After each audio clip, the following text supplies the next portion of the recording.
Good YouTube, Quinn Wade coming to y'all with that instant preseason analysis. This time is on the Golden State Warriors beating the Los Angeles Lakers. This will be on Analysis Playground exclusively on YouTube. So let's get right into it. It was a fun game to watch.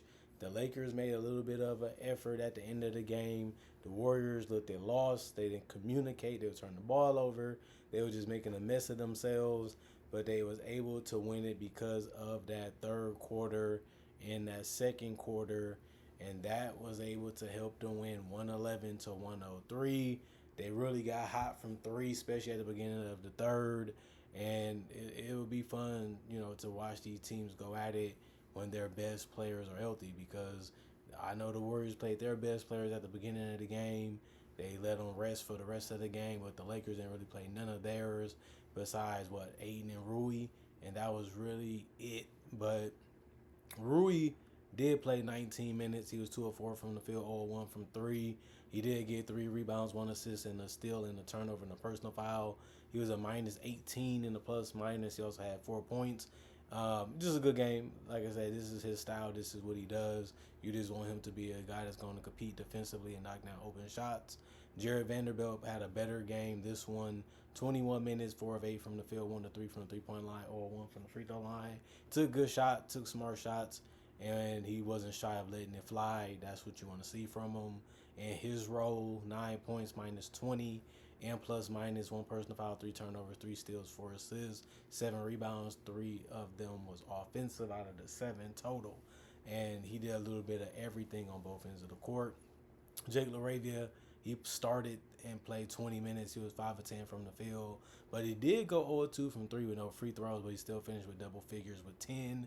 Him and Gabe Vincent was the only starters to get in double figures when it comes to point totals or any other category included. 3 assists, 1 steal for him. He also had 2 turnovers and 3 personal fouls. He was a minus 29 and plus minus. DeAndre Ayton, 21 minutes, 3 of 8 from the field, 1 to 2 from the free throw line. He did get 7 boards, which was tied for the most on the team.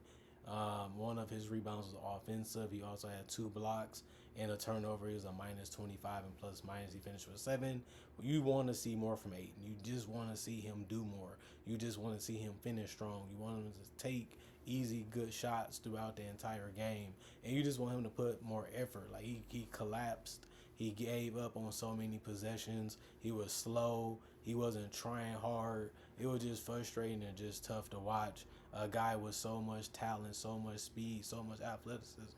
A guy that was blessed with good body for this game to not take full advantage of it each and every possession. It's just frustrating to see that. But the Lakers liked him. They thought he would be a good upgrade. He's showing you that he can still have good games, even if he's not trying that hard. It just shows you, he is a problem sometimes. You need somebody to stay on him. You need somebody to hold him accountable. And you need him to literally look at the film and watch it. And if he can't change, you just got to let the guy go. Simple as that. Gabe Vincent, 19 minutes, 4 of 9 from the field, 3 of 7 from 3. He did go 5 of 5 from the free throw line, which was exceptional. He also got 5 assists by the end of the night. He was running that point guard position, was coming off screens, coming off handoffs, just ready to make a quick decision or make a shot. And you have to love that. And it worked out because he had the most points on the team with 16, 2 turnovers, 2 personal fouls. He was a minus 17 and plus minus.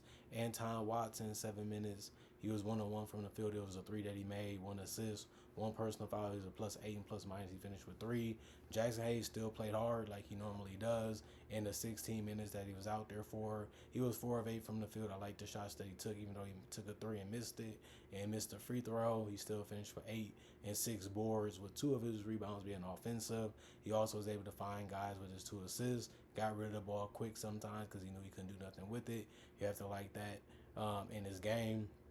1 personal foul. He was a plus 3 and plus minus. Christian Coloco helped them possibly make a run as still in the game from the Warriors with a 3 that he took. And that was the only shot that he made besides a free throw, and he missed the other one. So he went 1 to 2 from the free throw line, 1 to 1 from the field. He did get 2 rebounds, with 1 of them being offensive. 1 steal, a plus 14 and plus minus. He finished with 4 points. Nate Williams, 19 minutes for him. He went 2 of 8 from the field, 1 of 3 from the 3 point line. He did have 6 rebounds, 3 of them being offensive, with 2 turnovers and a personal foul. He was a plus 13 and plus minus. He had 5 points. Took a lot of shots off the bench, but they just wasn't falling at an efficient rate. But he did help out on the board, so you don't really, hold him too hard against them. He tried. It's just sometimes shots fall, sometimes they don't. Part of the game. R.J. Davis, 19 minutes. He was 1 of 2 from the field. It was all threes. Besides the fact that he went 8 of 8 from the free throw line, they couldn't stay in front of him. He made it tough and difficult, and that's how he was able to get to the free throw line, and he just knocked them all down, which is great to see. 1 rebound, 1 assist, 2 turnovers, 2 personal foul, plus 22 and plus minus, and he had 11 points. And then obviously you look at Nick Smith Jr. He ended up playing 12 minutes, 3 of 8 from the field, 1 of 3 from the 3 point line, 2 of 4 from the free throw line, 2 rebounds, 2 assists, 1 block, 2 personal fouls, a plus 2 and plus minus. He ended up having 9 points. It's a good game from him. All you look for him to do is score and space the floor. He did both of those things while trying to attack the paint from time to time too. That was a good game from him. Bronny James, mixed bag for him. 23 minutes. He was 2 of 6 from the field, 1 of 3 from the 3 point line. He did have 3 rebounds and one of them was offensive with 3 assists. He also had a steal in the block, but he had way too many turnovers with 5 tonight, and he also had 4 personal fouls. He was a plus 1 and plus minus. He only had 5 points. That's a game where you look at it like he took some shots that you like.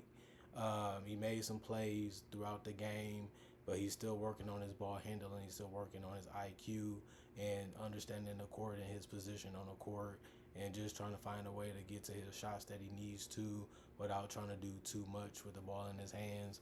And like I said, when the season starts, he's not going to have the ball in his hands that much, so he's going to have to be ready to put the ball on the floor and make a quick decision or a shot or just shoot the three like he showed today, and that's going to be his role on his team probably in the future, honestly. Dalton Connect, 34 minutes, the most off the bench and the most for the entire game. He was 3 of 11 from the field, 2 of 7 from 3, 4 of 4 from the free throw line. He led the bench with 12 points. He also grabbed 6 boards, one of them being offensive with 3 assists. He also had a block, 2 personal fouls. He was a plus 6 and plus minus, and he finished the game with 12 points. The rest of the guys did not play, although they was healthy. Coach's decision. 35 of 84, 41% from the field, 12 of 34, 35% from 3, 21 of 27, 77% from the free throw line, 43 rebounds total, 25 assists, 7 steals, 5 blocks, 18 turnovers, and 20 personal fouls. And they got their 103 points tonight. And then the Warriors, they let a lot of people play today like they normally do. They remember strength in numbers. And that was something that they relied on today to be able to win this game. Draymond, he went out there, had a quick one, 14 minutes, 1 of 6 from the field, 0 of 2 from 3, 3 rebounds, one of them was offensive with 5 assists, 3 turnovers, 2 personal fouls. He was a plus 3 and plus minus. He finished with 2 points. Jimmy Butler, 15 minutes, 3 of 4 from the field, 3 of 4 from the free throw line. He had 9 points, was able to finish in the paint, and was able to go through contact to be able to get to the free throw line. Really good game from him. 4 rebounds, 2 assists, 2 turnovers, 1 personal foul, plus 5 and plus minus. Steph Curry, 15 minutes, 5 of 7 from the field, 3 of 5 from 3, 1 of 1 from the free throw line. He got 14 points. Really was dancing out there and shooting that ball real quick, but the stroke was where it needed to be, and he was getting to the paint finishing too. Really did a great job of scoring the basketball and keeping his teammates involved and letting them touch the ball. Also, 1 rebound, 2 assists, 1 turnover, 1 personal foul for him. Moses Moody, the MVP to me, just took the wide open shots they kept giving them and knocked them down at an efficient clip. 15 minutes, 7 to 9 from the field, 5 of 7 from 3. No free throws was needed. 1 assist, 1 steal, 1 turnover. He did have 4 personal fouls. That was the worst part of his night. He was a plus 21 and plus minus and led the entire game with 19 points. And then B-Pod, Brandon Brzezemski, 18 minutes, 2 of 5 from the field, 2 of 4 from 3, 2 of 2 from the free throw line, 8 points, 4 assists, 1 rebound, 2 steals, 2 turnovers, 1 personal foul. He was a plus 16 and plus minus. Just did a good job complimenting the players that was out there, being ready to score, being ready to make the right play and just make shots. Jonathan Kaminga did go 1 of 2 from 3, 0 of 2 from the free throw line in 15 minutes, but he finished 2 of 3 from the field with 6 rebounds, one of them being offensive with 4 assists, a block, a turnover, a personal foul plus 7, and plus minus he ended up having 5 points. This is the type of games he's going to have where he's trying to find a way to score and take some good looks and just finding his teammates throughout the game too, while also helping on the boards and trying to defend on the perimeter as best as he can. Jackson Rowe, 8 minutes, 0-1 from the field. It was a 3 that he missed. That was only field goal attempts, no free throws.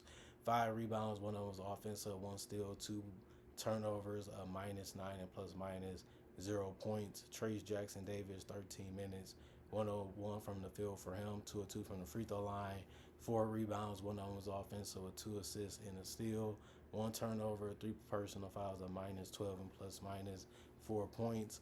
Guy Santos, 15 minutes, 2 of 4 from the field, 0 of 2 from 3, 1 of 2 from the free throw line, 2 rebounds, 3 assists, 2 turnovers, 2 personal foul, -10 and plus minus 5 points. That was all good from the games that they played. But Al Horford, man, he's showing you that he might be special for him defensively and the ability to space the floor and have size to defend some of the best bigs in the league. He played 14 minutes. Although he went 1 of 3 from the field and from 3, he did have 4 rebounds, 1 being offensive with 3 assists, using his high-low passing and his good ball moving and screen setting to help his teammates get good looks and open shots. He also had a steal in 3 blocks, plus 13 and plus minus with 3 points. So much versatility in his game, can make so many guys' jobs easier, and he's just so good at being a positional defender, and that's really going to help the Warriors in the future. Marquise Bolden, 3 minutes for him, 1 of 4 from the field, 0 of 1 from 3. Took shots that was good, just couldn't knock them down at the end of the day. But he did have also 1 rebound, -1 and plus minus with 2 points. Quentin Post, 16 minutes for him, 2 of 5 from the field. He did go 1 of 2 from 3 and 2 of 2 from the free throw line. He finished with 7 points and 3 rebounds with a steal and a turnover and 2 personal fouls. He was a plus 20 and plus minus by the end of the game. And then Buddy Hield, one of their best offensive players, came off the bench and played 18 minutes. He was 5 of 10 from the field, 1 of 4 from 3 with 2 boards, 3 assists, 3 steals, and a personal foul with a plus 16 and plus minus. He did get 11 points. He had the fadeaway going, had the 3-point shot going, and switched it up throughout the game, even playing some defense and got some looks because of that.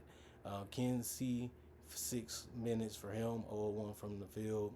He did have 2 offensive rebounds. That was all his rebounds for the night. And he also was a -5 and plus minus no points. LJ Cryer, 9 minutes for him, 0-6 from the field, 0-3 from 3-point land. 1 rebound, it was offensive with an assist. 2 personal fouls, a -8 and plus minus. He had so many chances to score, so many chances that was open. He just couldn't get any of them to go. And that sucked because this is probably the most he's going to really play. And he didn't really make that much advantage or opportunity out of it that made him look good tonight or throughout the game. Pat Spencer helped a little bit too. 21 minutes, which was the most for the entire Warriors team for an individual. 3 of 7 from the field, 1 of 2 from 3.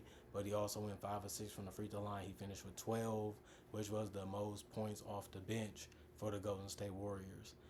3 rebounds, 4 assists, 2 steals, 1 turnover, 3 personal fouls, a -2 and plus minus for him. And then Will Richard, 15 minutes, 1 of 5 from the field, 1 of 4 from 3, 2 rebounds, 1 assist. He had 2 blocks, 1 turnover, a -11 and plus minus with 3 points. And the game was done that way because the rest of the guys didn't get on the court and play for various different reasons. 39 of 84, 46% from the field for them. They also shot 39% from 3 because they went 17 of 43, 16 of 21, 76% from the free throw line, 44 rebounds. They out-rebounded the Lakers by 1, 35 assists. They killed them by 10 on that, 11 steals. That was a battle they won. They also had 7 blocks. That was one that they won by 2. 18 turnovers. That was a tie between both teams. And 24 personal fouls, which was more than what the Lakers committed. but they had shot the ball better from three and from the field. Those small little things ended up helping them out to get them to win. They played team basketball. They moved it around. They found ways to knock down open shots. Steph Curry just was hot. They had other guys step up when it mattered. And Jimmy Butler and those guys, they understand their game. They understand how to play well. They know how to play off other players. They know how to use the players that's on their team to their advantage. And let's be honest, the Lakers did miss some assignments. They didn't defend as good as they should have, and that's going to be something to look out for. Will the Lakers defend well? Will they be able to stop penetration? Will they be able to clog up the paint from time to time defensively? I didn't see that enough tonight, and sometimes they didn't even close out on shooters. And that was one of the reasons why the Warriors shot so well, because they looked at it as open. Let me take it, and they took it, and it usually worked out for them, even at the big positions. And that just can't happen if you're trying to win the game. Now, I understand that it's preseason, so let's not take it too serious. But if you're going to be that lazy in preseason, it's a good chance you might be that way in the regular season. Because if that's your mentality and that's how you're holding yourself and that's how you're playing, it's going to fall over. Men are creatures of habits. So that can fall into your regular season if you don't snap out of it in preseason. Because if you're doing it in scrimmages and you're doing it in preseason, the first couple of games in the regular season, if your teammate's not hard on you, your teammate's not holding you accountable, your teammate's not calling you out to help you know that it's important for you to be playing your best on both ends of the court, is going to be messy and it's going to be a problem for the team in the regular season. So they need to snap out of it. They need to wake up a little bit more, and they need to play harder and play smarter, and they need to get the best out of these guys. And they bigs are just not good enough. Jackson Hayes is not good enough for rim protector and rebounder. Neither is Aiden, from what I have seen the first two preseason games. And on top of that, they have other guys like Christian Coloco that just physically not there. He just can't do what's needed for a starting center. Aiden was supposed to cure all that. Not the way he's playing, not the way he's defending, not the way he's finishing around the rim or near it, even with his other shots he's trying to take. Aiden looks like a backup center right now. He doesn't look like a starter. He doesn't look like that guy that you thought you had to deal when you seen that he was available for that price. It made sense when you looked at the numbers. It made sense what you seen them do in the past. But he's playing like a worse version of that. He should have dominated this game. Aiden should have got a lot of touches, and he should have just ate this team up. He at least was a double-double. He's not even giving you a double-double in preseason. Other guys have done it. Aiden is basically the only rebounder out there for the Lakers, and he can't even get you 10. You know what I mean? And he's playing good minutes. So we'll see what he does when Luka and LeBron's on the court, because they're always going to get the most attention, and he can just feed off of them and just score around the room very fast and very quick. And he can get out in transition and run the floor and get some tip-ins or some dump-offs. That can increase his numbers. He just needs to play harder and needs to play way smarter than he has been in these preseason games. It looks like he doesn't care enough. It looks like he's not trying hard enough. And that's been something that we have been mentioning, even in Portland. He didn't last that long there because they looked at it like, we rather just go with a rookie and Donovan Clingan over you, because at least he can protect the rim. At least he understands what he needs to do as a big man out there. You're losing it. You're doing all this other stuff that we didn't even want you doing when we traded for you. But he felt like he has the freedom. He felt like he has the green light. So why not do it? And that's why it's been downhill for him since he left Phoenix. And even when he was in Phoenix, he was already going down a little bit too. So if he doesn't wake up, the Lakers could be looking at, we got to get rid of this guy and not bring him back next year. He knew that that was one of the circumstances that might be legit, and he's not helping this case right now. And some other Lakers, they just don't score enough. They just don't shoot the ball consistent enough to be legitimate threats. So they're going to have to rely on Luka and LeBron to score a lot of tough shots, make some good plays, and they hopefully can feed off them and make shots that's open. And that's going to be the way they win 50-plus games to be a playoff team. Well, we'll see. We haven't seen LeBron, Luka, and Austin Reeves on the court yet in preseason. We might not even see them in preseason, but that's fine, because as long as they get it done in the regular season, that's all that matters, right? Well, we'll see what happens with that. Other than that, comment, like, subscribe, share, hit the notification bell to get the analysis when it first come out. I do conversation videos just like this of various NBA only topics. I also do breakdowns with real footage of legends, current legends, rookies, and also future stars. I also do mock drafts and draft coverage too. So if you love that type of content, I offer that right now. I got over 3,000 videos already on my channel that you can watch for free. Not only that, I upload videos each and every day, so you always have something to watch and something to look forward to when it comes to NBA content. Not only that, thanks for watching. Thank y'all for supporting the channel through all of these years and appreciating the content that I make, because I do it all by myself. And I love the fact that y'all do that and continue to come back and continue to watch and continue to support the channel in the past, the present, and also in the future in any type of way that you can. I love y'all for that. I'm a content creator, and I love the fact that y'all love the stuff that I make each and every day throughout the years. Other than that, thank y'all for giving me my 50/50, and that's the reason why the channel been one of the biggest and most popular NBA channels in the world for so many years, because you guys love what I make and how I make it. And that's why y'all continue to come back and watch more and more of it, and that helps and benefits me. And I love y'all and appreciate y'all for that. That's the best thing about being a content creator, is when they love and support your content, especially at a high popular level like you guys do for Analysis Playground and the Basketball Analysis Podcasts. Other than that, I love y'all. Thanks for watching. Peace. Y'all have a blessed day. Y'all be good. And I'll see y'all tomorrow with more analysis, especially instant analysis. Got more award predictions. Got rookie analysis coming up. Got rundown. Got tributes coming. Got so much different type of content coming from this channel to end out the year and also going through next year if it's meant to be. So stay tuned, stay subscribed, stay watching, stay supporting as much as you can is all I can ask you for as fans. Since y'all do that, I'm blessed because of y'all, and I want y'all to stay blessed too. Peace out.